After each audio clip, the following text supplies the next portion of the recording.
Honorable Chief Justice of India, other dignitaries on the dais,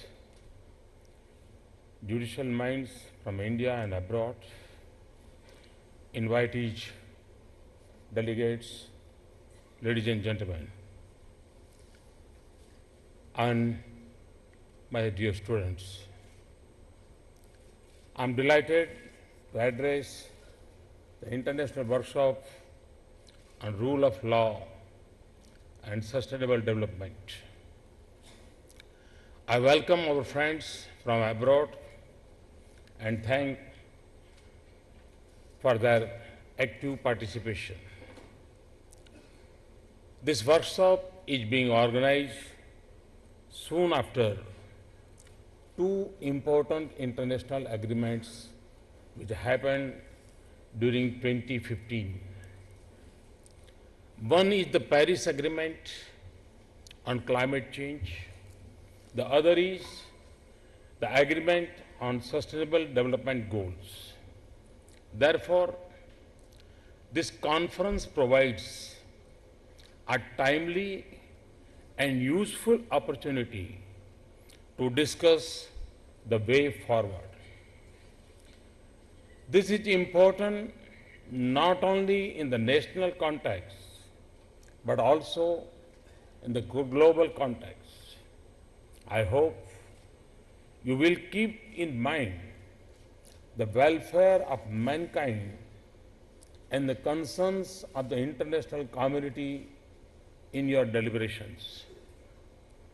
The role of rules and laws in achieving sustainable development goal is going to be very important in the days to come. However, rules should be such that they facilitate the achievement of these goals. Unfortunately, sometimes the concern of environment is defined narrowly. We all have to realize that if there is a conflict, no one's purpose will be served. I hope that you will show us the way to build and ensure climate justice across the globe based on legal as well as social frameworks. Last year in September, I attended the meeting of the United Nations General Assembly, where the Sustainable Development Goals for 2030 were adopted. These goals reflect our evolving understanding of the social, economic, and environmental linkages that define our lives. This was followed by the COP21, where we contributed significantly in shaping the narrative. Our commitments at COP21 underline the Indian ethos, which aims at changing human lifestyle along with changes in the manner in which we engage in economic activity. The problems of environment are largely the effect of our consumptive lifestyles. If we want to make a meaningful impact, we all need to look within before we read the books of law. Friends, I have always felt that anything which is not sustainable cannot be called development. In our culture, development means Bahujan Hitay, Bahujan Sukhay. Sarve Bhavantu Sukhina Santu. And Loka Samasta Sukhino Bhavantu.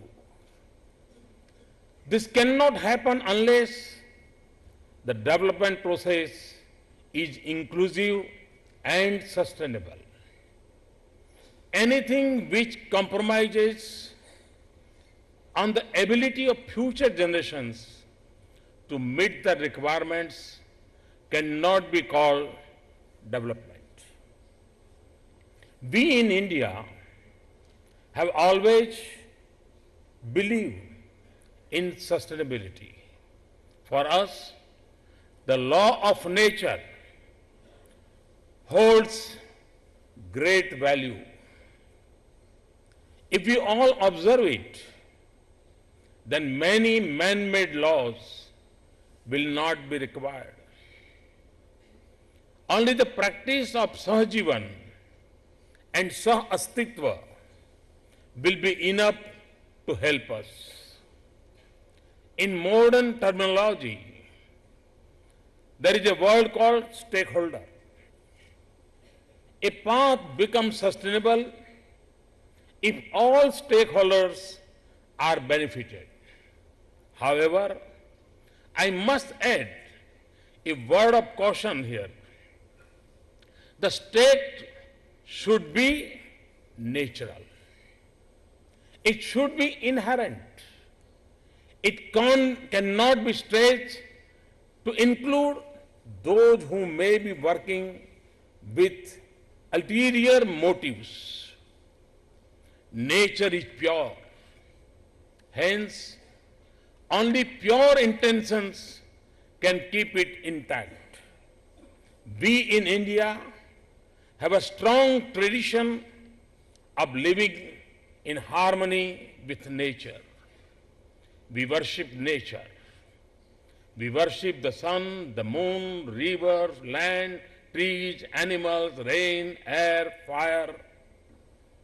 These elements of nature have been given the stature of gods in our culture. Moreover, in Indian mythology, most of the gods and goddesses are associated with an animal and a tree or a bird. Thus, respect for nature is an integral part of our culture and has been passed across generations. Protection of environment comes naturally to us. This strong tradition has been a guiding principle for all of us. There is a well-known Sanskrit saying, Sarva me sham swastir bhavantu, sarve sham shantir bhavatu, sarve sham purnam bhavatu, sarve sham mangalam bhavatu. Which means we always pray for welfare, peace, fulfillment and sustainability of all, at all places and for all times. This is our commitment, not of today, but since time immemorial. If we remember this, follow this, and act accordingly, India could provide leadership in sustainable development. For example, the practice of yoga is aimed at balancing contentment and worldly desires to lead to a path of moderation and sustainable lifestyle. When I talk of yoga, it is not just its physical dimension. Yoga is very comprehensive. The idea of yam, niyam, pratyahar teach us discipline, austerity, and control. Much before the debate on sustainable development began, Mahatma Gandhi, the father of our nation, had said that we should act as a trustee and use natural resources wisely. It is our moral responsibility to ensure that we leave a healthy planet for future generations. Friends, I'm sure all of us agree that poverty is the biggest challenge for environment. Therefore, eradication of poverty is one of the fundamental goals of my government. Guided by our core values, we are working towards achieving this goal with sincerity. We want to ensure a conducive environment for 1.25 billion Indians to develop and prosper.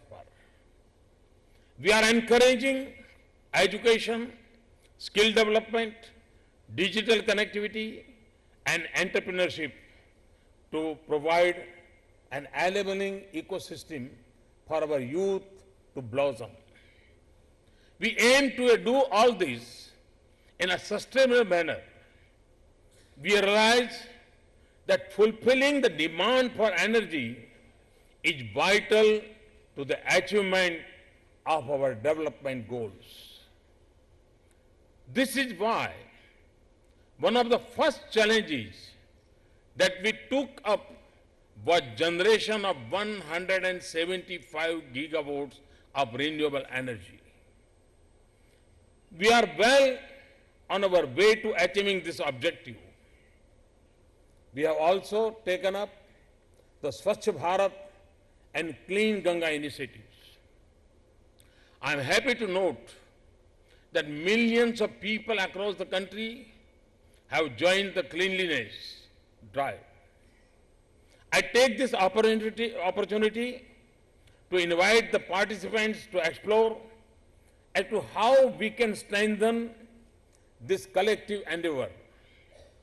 I am glad to learn that this workshop will also discuss issues related to pollution and waste management.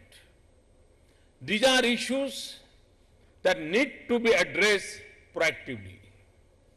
I look forward to your recommendations towards strengthening such initiatives.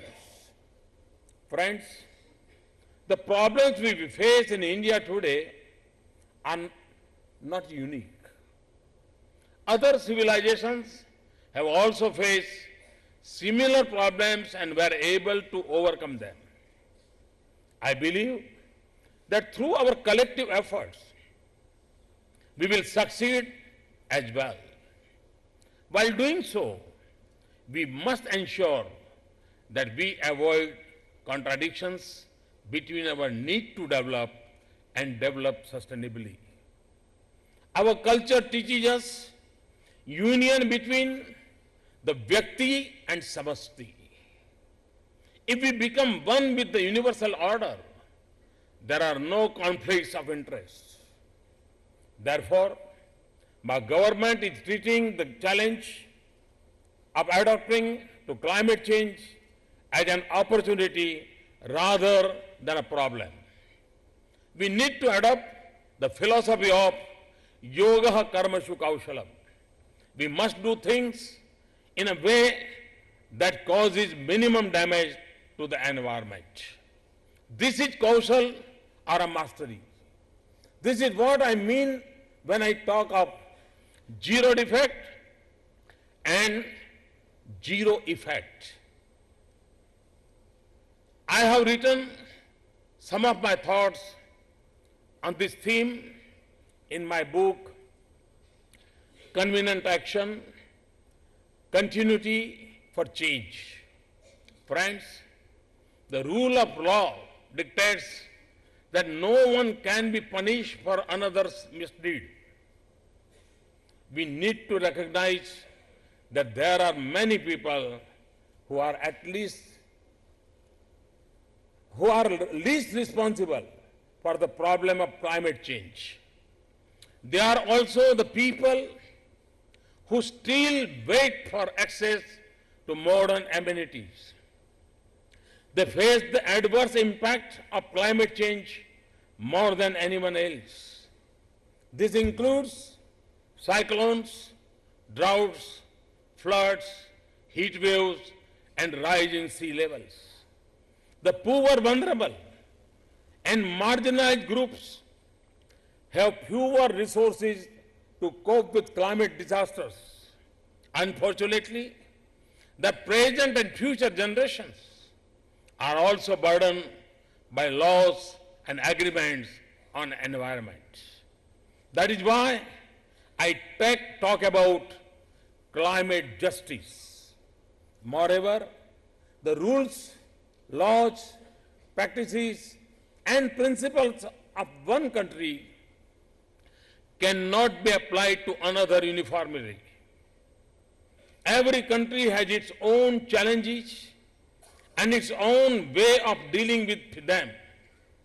If we apply the same set of rules for all countries and for all people, it will never work. Sustainable development is our responsibility. I am confident that we can achieve it collectively. I am also confident that we can find ways for development which are in harmony with nature. We can find them along the road traveled by our forefathers. I hope the deliberations during this workshop will help in developing a shared understanding of these imperatives. I wish this conference a grand success. Thank you.